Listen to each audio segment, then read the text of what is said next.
הדס, אני רוצה לבדוק איתך רגע בזהירות. האם יכול להיות שכלי התקשורת שמוצפים בכל כך הרבה מידע, ובכל כך הרבה פרשיות, וכל כך הרבה חשדות, וכל כך הרבה מעצרים, אולי לפעמים גם לא מספיק נזהרים במונחים, כמו למשל, בכל כלי התקשורת, פורסם על מעצרו של הפסיכיאטר פרופסור יורם ברק, בעוד שמתברר שהוא נחקר, הוא לא נעצר.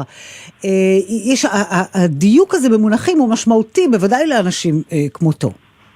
אז תראי, פה אני אומרת, הדיווחים, מה שאנחנו מקבלים ממח"ש, הם מדויקים לחלוטין. מסר עדות, נחקר. מסר עדות זה לא נעצר, מה שפורסם זה שהוא נעצר.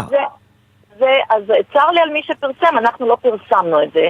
אנחנו מאוד מקפידים במינוחים האלה. נכון, בגלל שיש חוסר הבנה מקצועית לעניין מה זה נעצר, מה זה נחקר, מה זה מסר עדות, מה זה מסר עדות פתוחה, והרבה מאוד מהכתבים, מה לעשות, לצערנו, גם תראים וגם לא כל כך מבינים וגם לא משפטנים, ולפעמים זה הם לא אשמים אלא עורכים שלא מקפידים בקוצו של יוד, ואז יוצאים הדברים כפי שהם יוצאים. אז לפחות לגבי פרופסור ברק הבהרנו את המינוחים האלה. ונאמר עוד משהו לגבי פרופסור ברק, נבהיר שמסתבר מתוך החקירה שלא הוא נתן את המסמכים המזויפים לערן מלכה, אלא פרופסור אחר.